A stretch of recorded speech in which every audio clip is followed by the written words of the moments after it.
Hello, everyone, and Hello. welcome. Uh, we just got spontaneously inspired to hop on, and we thought there's an important topic to talk about. So we're gonna start talking about some good stuff. Um, let's just dive into the topic because we want to keep this not as our typical length, but keep it a little more short and sweet. So anxiety is the topic for today. Uh, and as I fidget, because I have no anxiety, anxiety has been an interesting thing.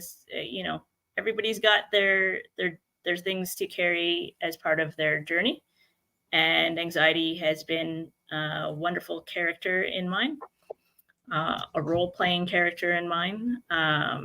So yeah, anxiety is something that I've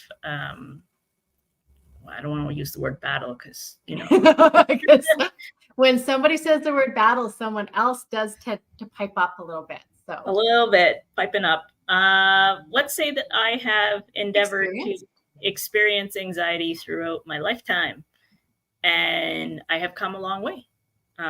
So yes, talking about anxiety today, I think is crucial. Some of the things I've noticed within myself is it's general for me. And I tend to have experiences that people find incredibly non-anxiety provoking. And I will be like extremely anxious about it. So it's interesting to see. We knew at some point we would be talking about anxiety. So welcome, so I Javon. sprang it on you today, so you didn't have time to be anxious about it.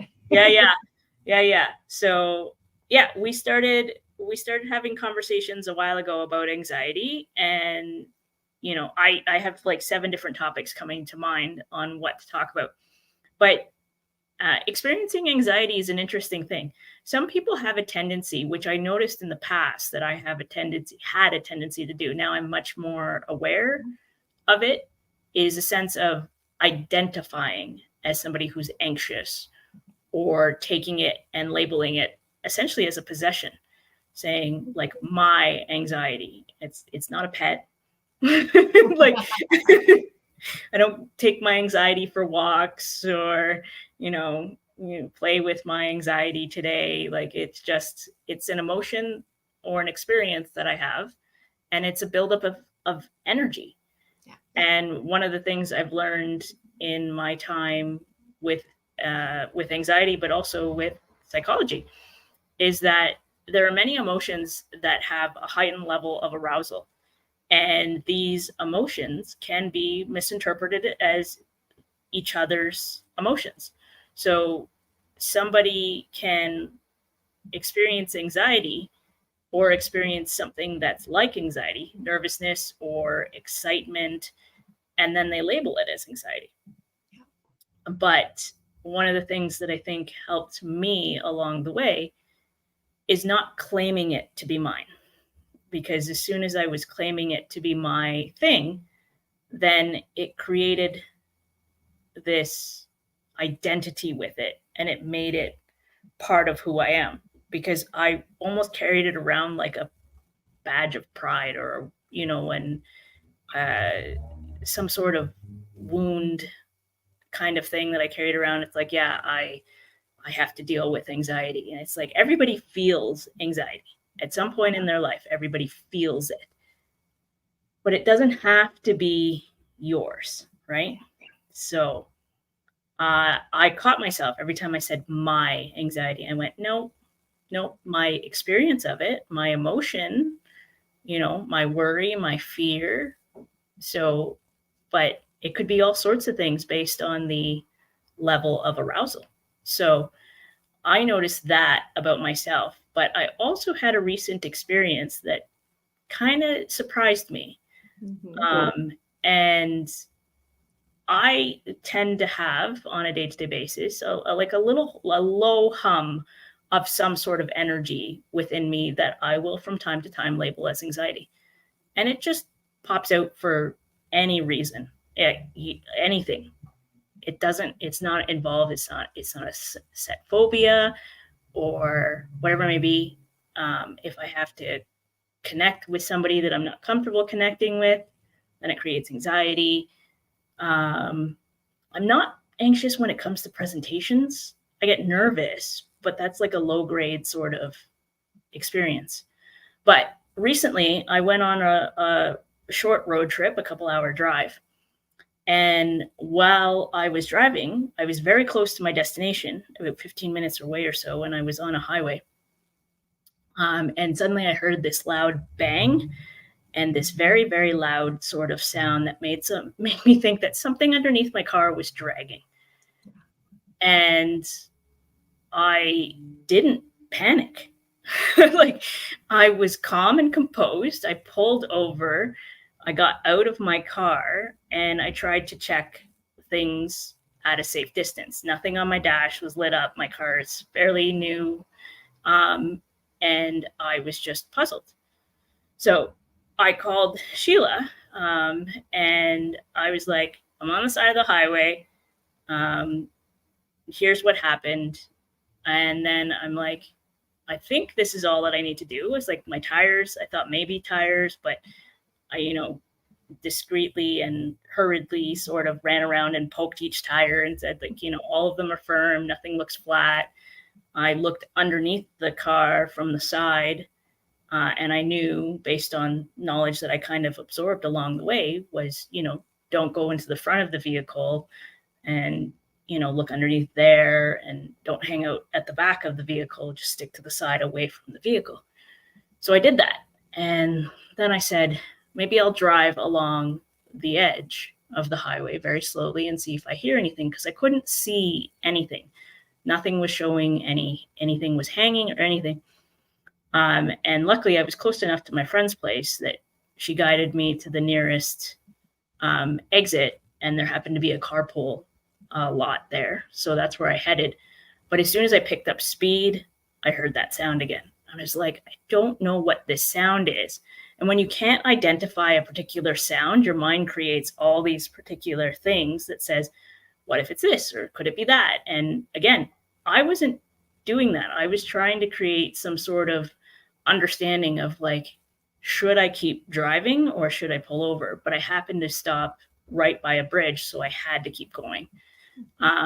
So I went and pulled off of the highway and went into this lot, whole time calm. And my friend comes to meet with me, and we take a peek in the front of the car. And there's a little aluminum sheet that covers, in newer vehicles, that covers underneath the car. And, people take it down when they do an oil change.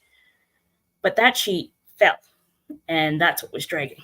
But I couldn't see it from the side of the vehicle because the tires. So I was calm, and we were, my friend and I were sitting there going, we need tape. And I was like, I don't have any tape. We need duct tape. And she's like, I don't have any. So I was like, well, I have an emergency kit. So I'm just going to check that by fluke. And it had duct tape. So I got underneath my car and I taped it. But the whole time I was calm. Like, Sheila, while I was on the phone with her, she's like, can you take a moment and just realize how calm you are right now? That you're not freaking out, because normally I'll freak out about everything. And I said, that's interesting. And then, my friend was like, how are you not freaking out? I was like, well, I don't know. Like, I don't feel the need to worry about it. Yeah. So it surprised me and after everything had calmed down, and I went to my friend's place, and eventually we got it fixed the next day, and everything was good. Prior to that timing of, like, when I was at my friend's place and before it got fixed, that's when the anxiety came back and started saying, well, what about this? Or what if that? Or what, like, and everything was fine. I was perfectly safe. Car, it was minimal thing. And I just kept thinking all sorts of different scenarios, or what if it's going to cost me more money or whatever. And I got it fixed for free. So, like, all these things worked out beautifully for it. But it wasn't during the time where people you would think would have anxiety. under an actual stress response, you're on a highway and your car does something that you got to pull off the highway quickly and safely. And I was calm the entire time. And then I reflected back in my life, and I'm like, I've had other sort of emergency situations where I have been very, very calm, where I've just been like, okay, this is what we got to do, call 911, do all these things, and then let it go. And I was like, it's like two different people. One person who's very composed and another person who freaks out about the silliest things. And like, it makes no sense, but in an aspect, it's like, because I spend all my time, or a lot of my time, worrying about all sorts of things, it's like the moment that there needs to be some sort of acknowledgement, or like people would be like, yeah, it makes sense that you would feel anxious in this circumstance. It's like I've already prepared, because I'm already, like, I had a safety kit in my car. I had duct tape. I listened to random facts about, car safety. I took a car course when I got my car because I was anxious, like all these things, and I was fine. So it intrigues me that we create these moments of anxiety and they don't need to be there. But when they are reasonable to be there in these circumstances, it's not there for me. So I was really surprised by that when that happened. And it's gotten me thinking about, well, why can't it be like that during the rest of my days? Like, why do I need to create this sort of unnecessary struggle within myself to do it? And I know this is a sensitive topic for people, that people are like, well, I don't choose to be anxious. I'm somebody who experiences this. And I think in some ways we can take approaches to soften it and allow ourselves to say, is it happening right now? The thing that we are dreading, is it happening right now? And in the case of the car, it was, but I wasn't anxious. So I was like, there's a little bit of a wiring sort of thing going on in my brain that says, like, maybe we just switch those wires. But I think I'd rather be extremely calm in an emergency situation, because it kept me safe, right? So I don't know. I've been talking a lot. Sheila, your turn. Thank you.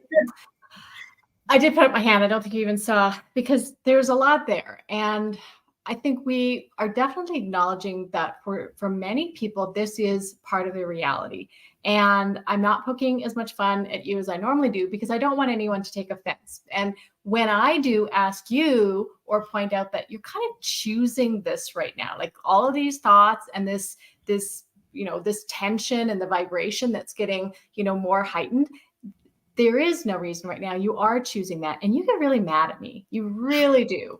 Because you are pretty clear about the fact that you wouldn't choose to feel this way. And you don't appreciate me pointing out, well, actually, right now you are doing that. And so I think that there can be obviously a nicer way of doing it, which I also use. We'll put that for the record in case anyone is keeping track. But I do think it's so important. Like you talked for 19 minutes. So I'm just going to put that out there. I can't possibly go back and read that on everything. All right. 13 minutes and 50 seconds. So I didn't make as many notes as I normally do, but you made so many really great points. I'm not just looking to have a rebuttal, but to go back to the beginning, I think it's fantastic that you are saying to connect it to who you are. Like, I am someone who has anxiety. I am an anxious person. I always get anxious. I suffer from anxiety. Like, these are phrases that we get really used to. And in these days where mental health is getting the spotlight shone on it, because so many people do not have the support that they need to find whatever that balance is that's best for them, I do think it's important that it not have any stigma, no judgment. And if someone feels this way, to make sure that it is being acknowledged and they are receiving whatever tools they need to feel the way they want to feel. And for us not to assume that we know how people want to feel either, right? So to just let everybody own that. For you, you have expressed to me that you would prefer not to have some of these feelings. Like if you're parking your car, it has to be a very specific way because you run through your mind, well, what if that guy hits me and this is too close? And it, this is the way that feels best for me. And you've established that comfort level. And that one time that I was allowed to drive your car and I just parked, I said, yeah, it's good. And you're like, actually, could you repark it? And I'm just like, I'm just going to get out and let you do it because I know that you want it done the way you want it. So there are these moments where it is kind of fun to poke fun at it. And then there are times when I give you as much space and support as possible because obviously when you are feeling emotions, they are real. You're not making up the emotions. Sometimes I think some people may make up the situation that they're feeling the emotions. And that's where we were talking about earlier of when you are preparing for everything and wondering about all the things that could go wrong. I always have the saying, like, use your imagination for good, not evil. Because when you are imagining all the things that could go wrong in some future timeline that isn't here, you really are creating that out of nothing because you could spend just as much time and effort imagining how it could have ease and flow.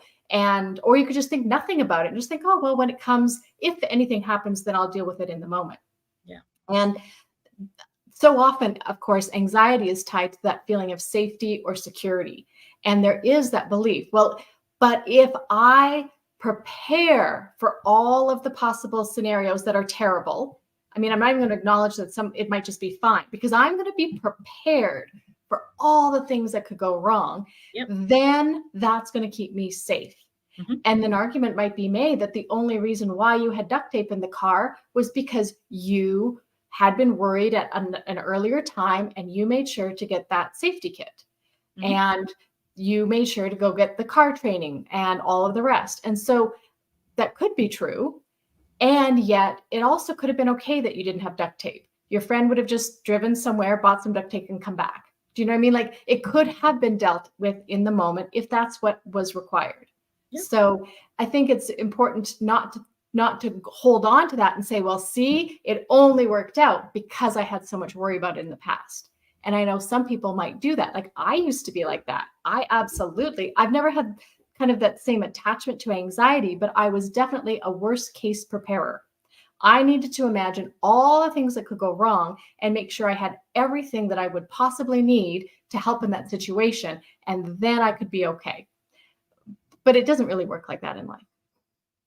Well, I mean, there's a certain level of preparation, I think, that's important. But the idea here that I think is really important to highlight over and over again is that it's not our identity, like, because that's huge. And I, because I was nervous about having a car, I took a car course.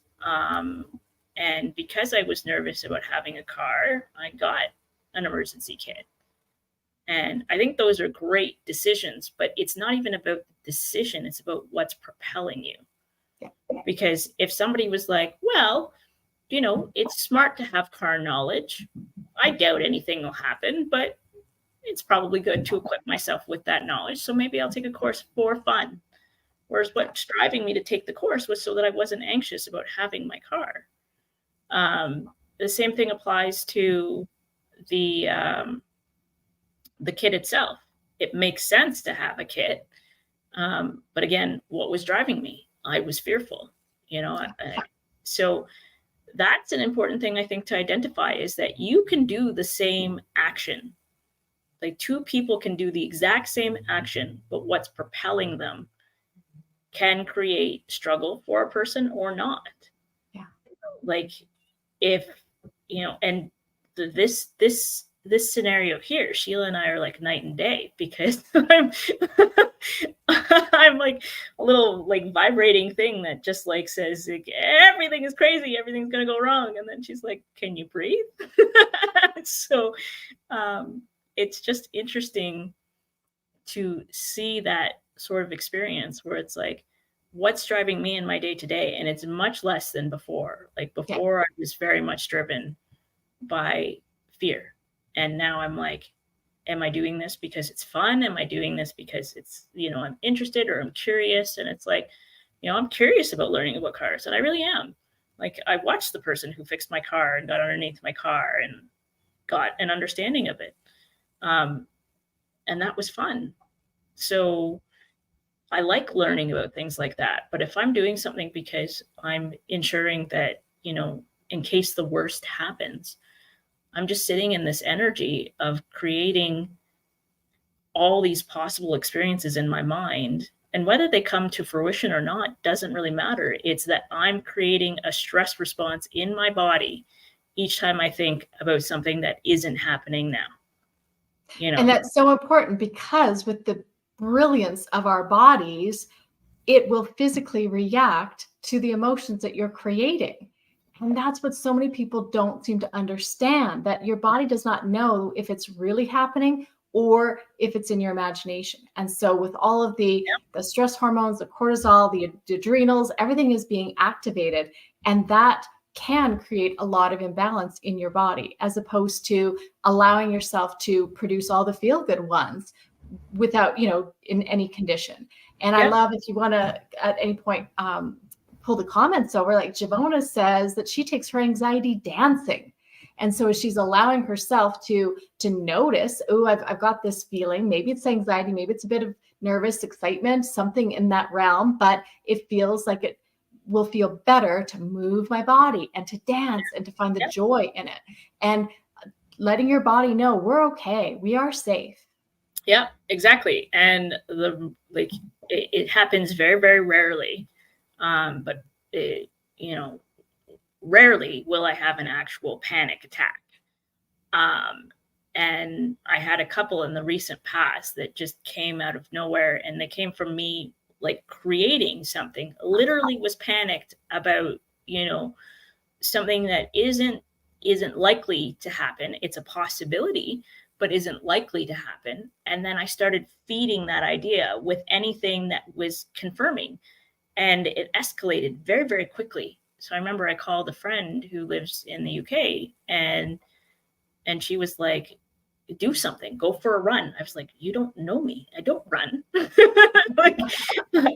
So it's like, not a run. So I thought push-ups. So I started doing push-ups, and she's like, count out loud. And I was like, okay. And then it wasn't enough. So then I was like, jumping jacks, and they call them star jumps in the UK, which makes them sound much more fun. So I did star jumps. And it got my heart rate going. And the idea works because your body is like, life is threatened in this very moment because of something you created in your imagination. And you need to engage in something that says that you are fighting or flying or fleeing, or something that says that you're engaging your system. So it chills out and says, okay, threat is averted. So I did as many jumping jacks in a row as I possibly could. And it calmed me, it calmed me. She's like, is your heart racing now and breathing now because of what you just did, or is it still the anxiety? I said, no, I tired myself out because I used that energy. So Javona dancing is the same idea, is taking that, because it's just energy that needs to be expressed. Anger's the same way, excitement, like anything that's high arousal energy is looking for expression, and however you choose to express it, usually, hopefully, is in a positive way, or something that is, beneficial for you. So, I mean, before I used to do boxing, and that was fun because I didn't have anything where I needed to punch anyone, but it exerted enough energy that it actually kept my level of anxiety very, very low. So that was helpful. So it's engaging in these types of behaviors and knowing that what is happening in the present moment is you are going through a scenario in your head that is very much possible, but isn't happening right now. So why are you creating the energy around it like it is? Yeah. So And it's funny how when it's a positive feeling, when you're excited about something, you've just had amazing news, to jump around, to scream, to punch your arms in the air and to dance, all that feels fairly normal and expected. Yeah. And yet, to offer those same tools to yourself when you are feeling that way, it's brilliant advice. But of course, we don't hear that that's okay to do. So we feel like we're supposed to turtle and bottle it all up. And then it often does explode in some way. And that doesn't feel good. Yep, totally. And it creates these experiences. Like when I'm in the depths of it, it is harder for me to hear it. Yeah. But there are certain things there are a lot of tools that you can use to remind yourself, like when it's really intense, like engaging all of your senses, doing something active, like these are all important, and there's evidence of it. If you're the type who experiences anxiety very often, I mean, you could choose to add meditation or mindfulness as part of your daily regimen. And the work I do, it allows for me to center often. So that's part of my day-to-day stuff. But one of the biggest things, which I'll show here on the comment, is like, don't let it become your identity, because that's just giving it power.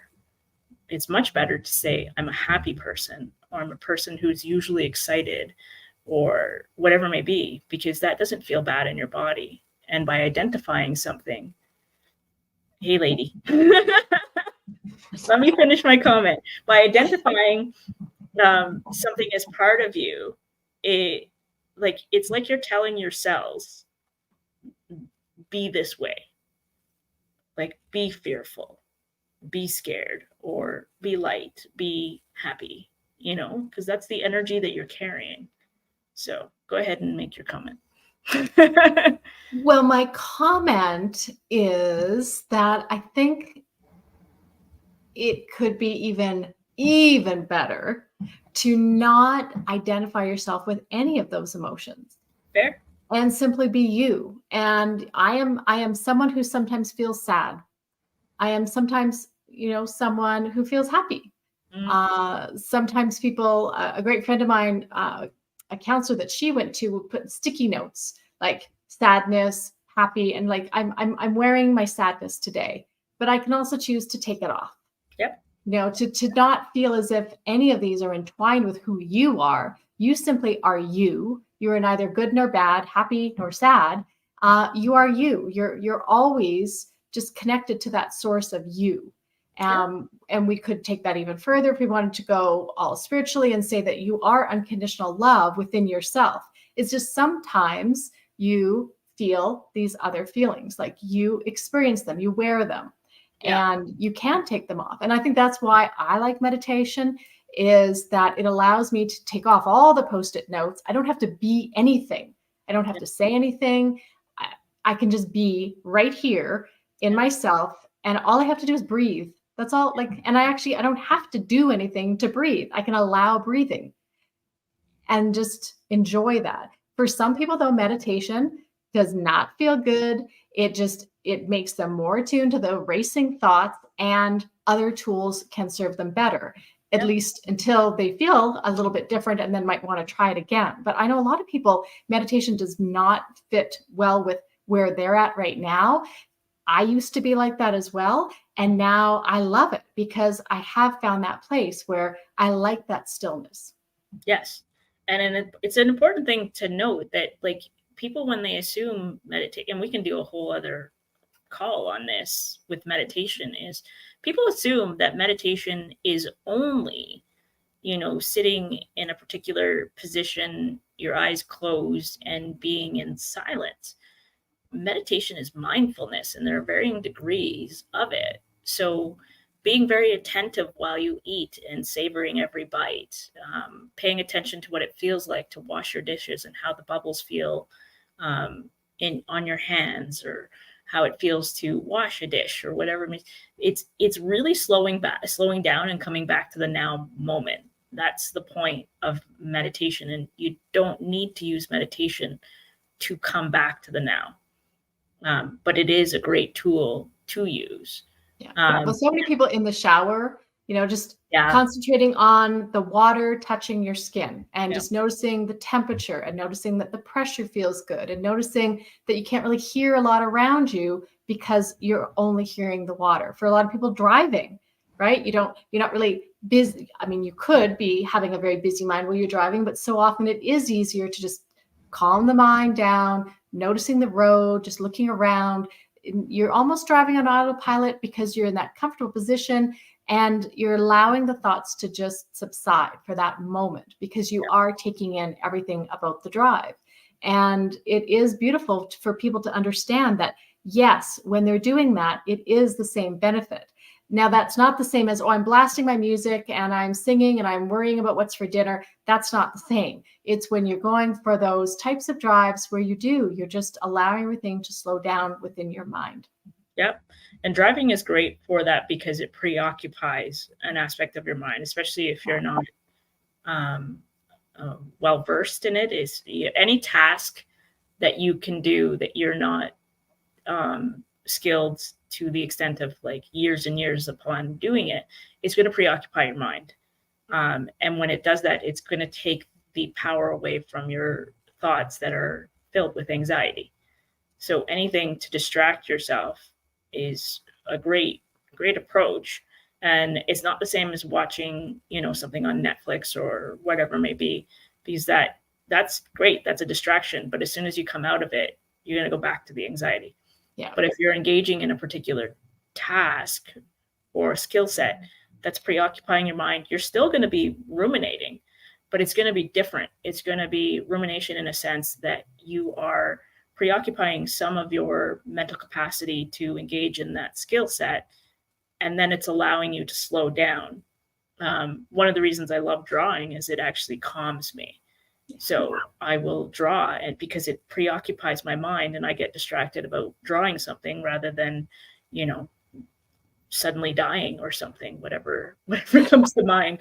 Yeah, that's always a better one. A lot of people, I was going to say women, but it's people obviously in general, crocheting, knitting. Yes. It's because it is, you have to pay just enough attention, but you can do it fairly automatically, and everything can just calm a little bit more in your mind. So yeah. You want to take a look at some more of these comments? Because I'm loving what's coming through. Thanks for everybody for contributing. Yes, I love this comment from Travis here. It's an Alan Watts quote. So no amount of anxiety will make any difference to anything that's going to happen. And that's beautiful in a sense that how we were talking about is like, I will create scenarios in my mind that are possible, but they're not happening. So why am I feeding them? And, if I'm prepared, so that's one of the things. If you need to prepare in some capacity when something is making you anxious, then prepare and then let it go so that you can move on. Can we bring up, like you had a storm there a few days ago, or there was a storm forecast, and you made a comment to me, well, let's hope I have power when I get home. And I jumped all over that. Is like, seriously, you're not even there. And you're going to assume that because there was a time that there was a storm and you didn't have power, that now you're not going to have power. And I was right to jump all over that because you got home and you were just fine. The power was fine. The storm didn't even happen because it blew over the other direction. Now, what did I say though? I said, do you have some battery packs ready just in case? So you'll have your phone and communication and all the rest. Yes, you did. And you were good. You were completely good. Yep. And I mean, yesterday we had a ton of rain and I ended up driving in that and I couldn't see. And again, just like the other car time, I was very, very calm. And in that situation, it made me laugh. But as soon as I parked, then I got shaky and nervous and all those things because I was worried about like what could happen. I was like, nothing's happening. It's now raining very hard. Yeah. And I was fortunate not to have anything bad happen beyond having like an anxious response to, a lot of rain and hail.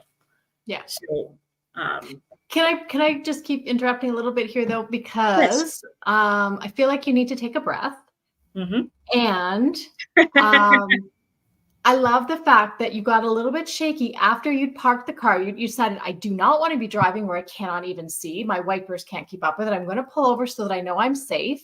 And then you had a very normal adrenaline response. You were calm while you were driving. You knew you wanted to pull over. You did pull over. You were safe, and you did have a natural response.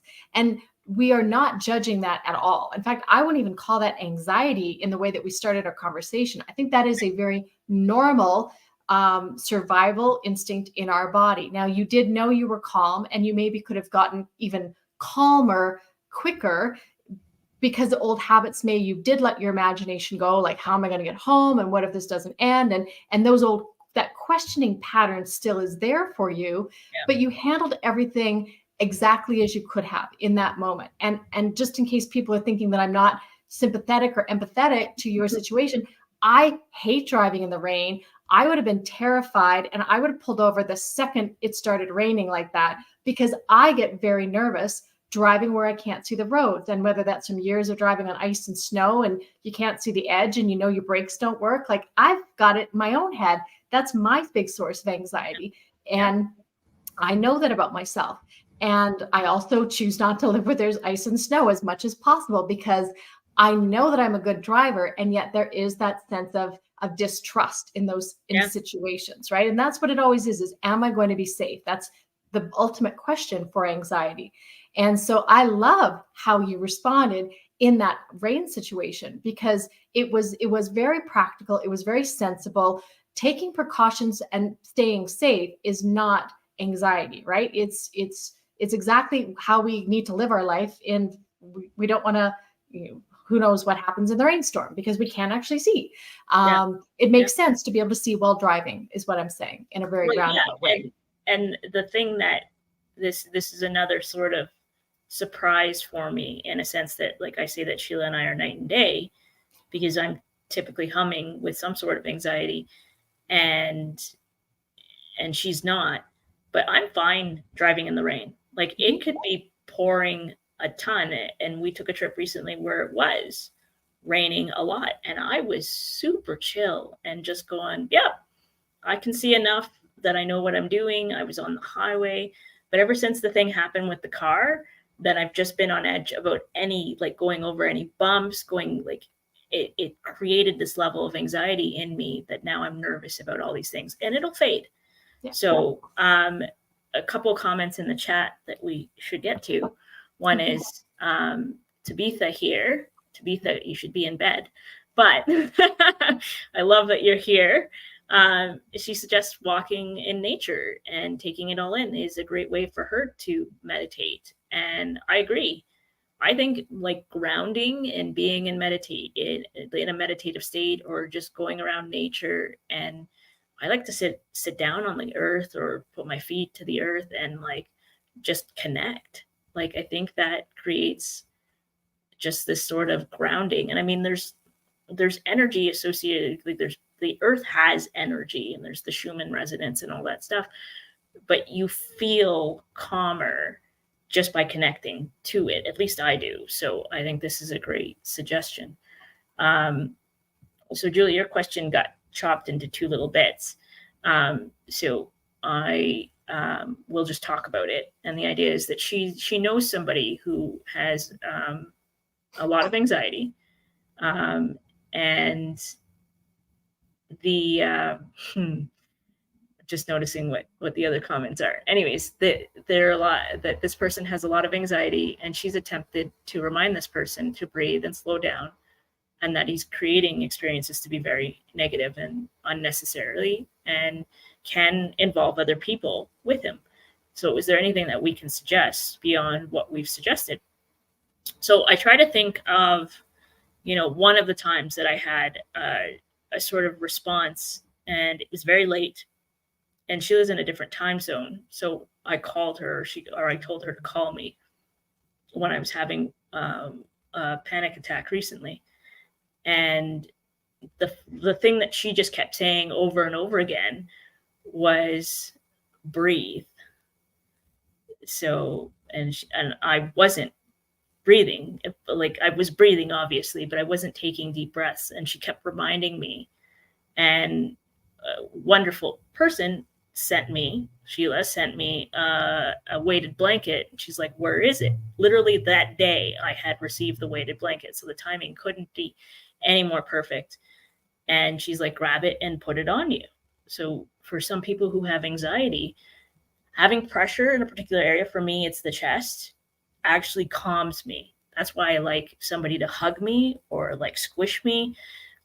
If it's really bad, or like the weighted blanket and just throwing it on me and just allowing that pressure to be there, right? So finding things that are kinesthetic, it's a silly sort of thing, but when anxiety was really bad for me, I was crocheting and I was knitting, and it sounds like a silly thing, but I think it makes all the difference in a sense that it does engage your mind enough to distract you. And I was, this was about a decade ago, and I was in a really rough place, and I couldn't do anything without like just being completely emotional.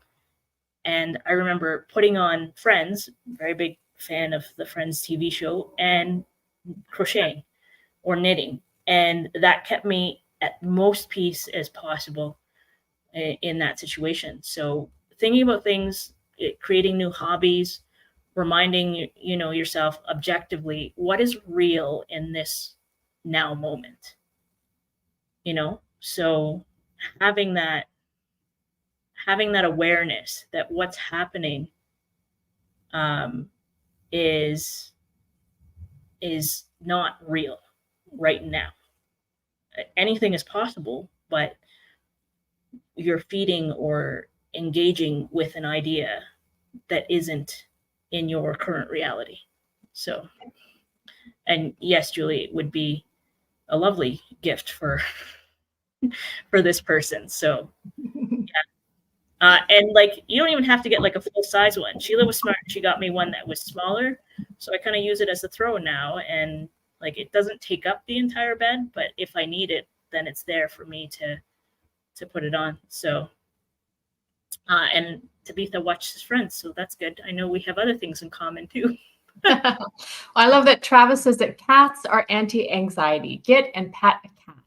And Yes. At the last pet sit that I was at, every morning as part of our routine, and this is maybe why I'm such a calm person, is the cat, very heavy, called Hunk, and he was quite a hunk, would sit on my chest, and then I could pet him with both hands. And it was just a beautiful way to start the day, because he'd be happy and purring. I would have that weight there. It does feel very comforting. And then to have the petting and the fur and the softness and just feel that connection, it really was fun.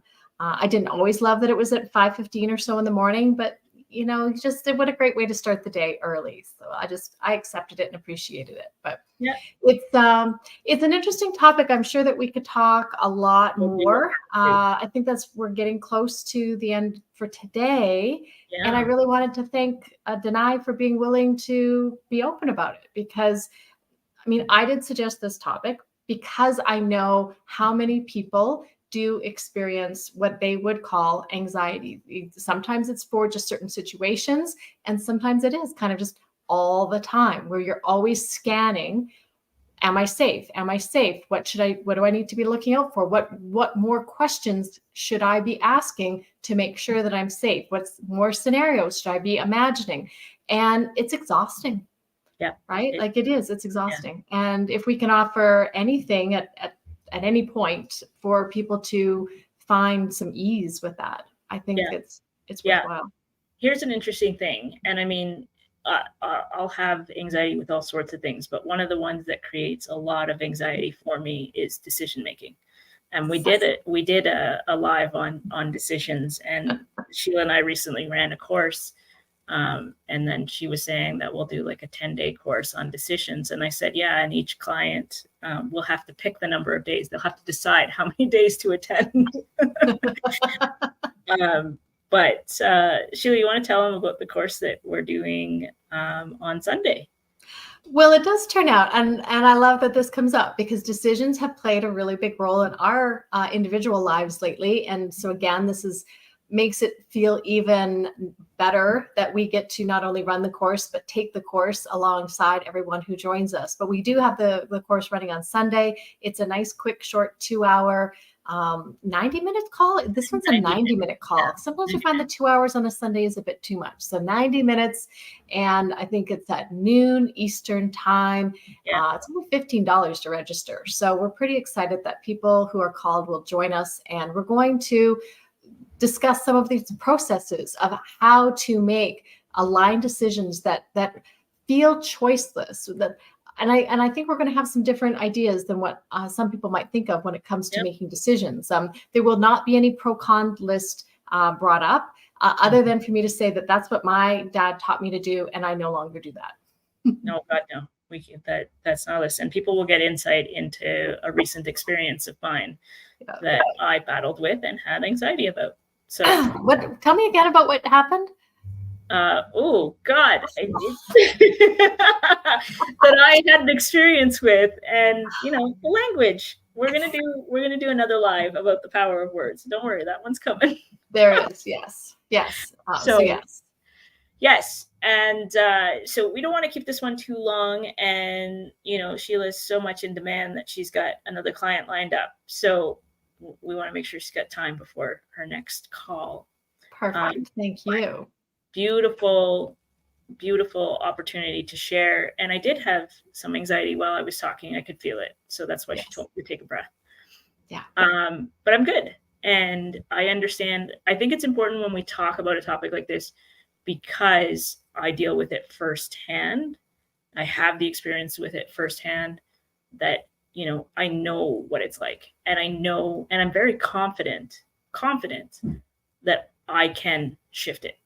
So, and I'm doing. You have already shifted it, and you know that there's a little bit more, because you would enjoy feeling even better. Yep.